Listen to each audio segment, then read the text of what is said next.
Hola, mi amigos and amigas. Day 19. Bar is closed still and digging it. So I was kind of digging into sobriety, right? Kind of going through the whole sobriety conversation. I just had to look it up because what I'm experiencing must be a combination of both sobriety and part of what I'm doing in my spiritual walk and, part of what I'm doing in my vulnerability and transparency of a human being living a human experience. And so, we talked a little bit the last show just how my health is improving. In the last 60 days, I had a huge beer gut, the last 60-day sobriety trip before I went on that at the beginning of the year. In February, I had grown this huge gut.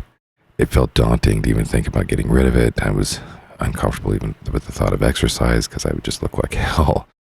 I wouldn't do yoga with my girlfriend. And so now I don't have a gut anymore, which is pretty cool. And I'm digging that. And now I'm, obviously getting back in the gym and I'd like to build up and build strength. So the strength training is now, I'm not getting over and getting down. I feel like I'm at a great weight now and I'm actually eating more. So I brought back up some weight. I was getting too skinny there, I think.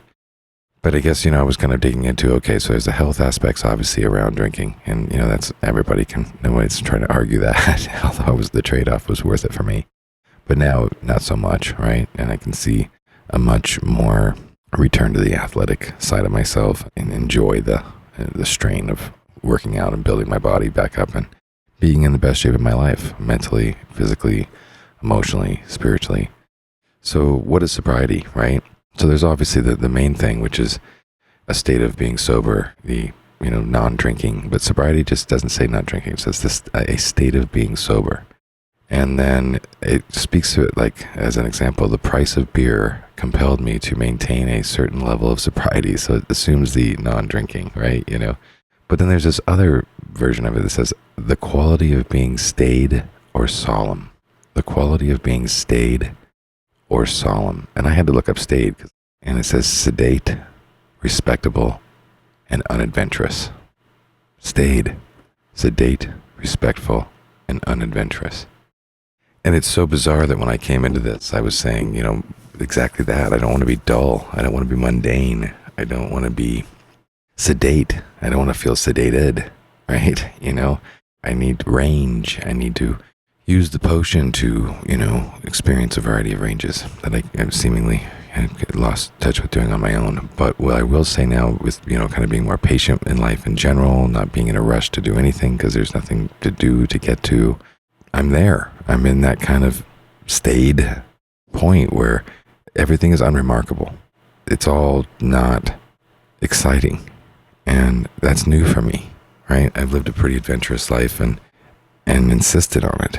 And insisted on it from others, which I spoke to earlier, right? And tried to continue to push and enforce my will and my passions and my desire for my type of experience on others, which I'm not liking that part of me.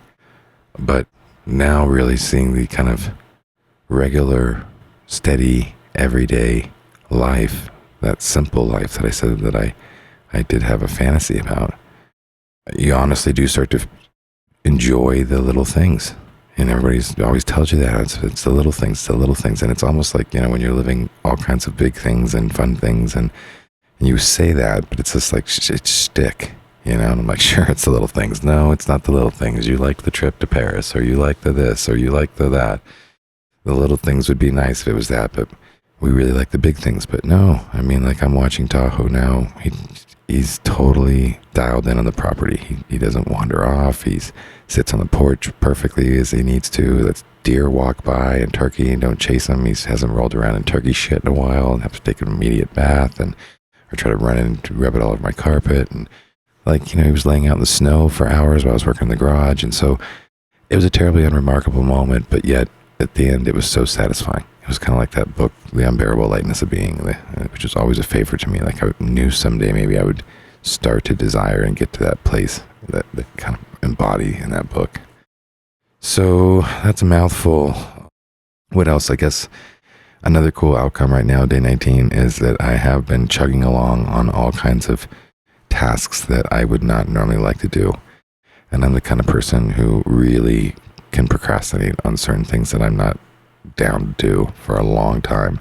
And I have to have everything perfect timing wise, energy wise, to be in the mood to do things that I'm not in the mood to. So like they'll sit there and wait, and sometimes for too long, and have an urgent get it done moment. But I'll just keep putting it off and saying I'm going to wait for that day where I can put on a black and white movie in the background, and I'm going to go through these files for 5 hours and it'll all be done. And yes, it happens, but I wish it was done earlier and it'd be off my chest and I could have more time for myself. And so now I just kind of, I don't know, I'm not procrastinating as much. It doesn't have to be perfect to get it there. I still have a lot of that going, still part of my innate nature, I think. But more than not, I'm just putting my head down, kind of tackling it. And I've seen an immense amount of things get done in a short period of time that I don't think I would have done if I was drinking.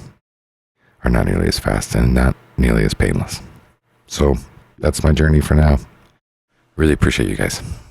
Good night.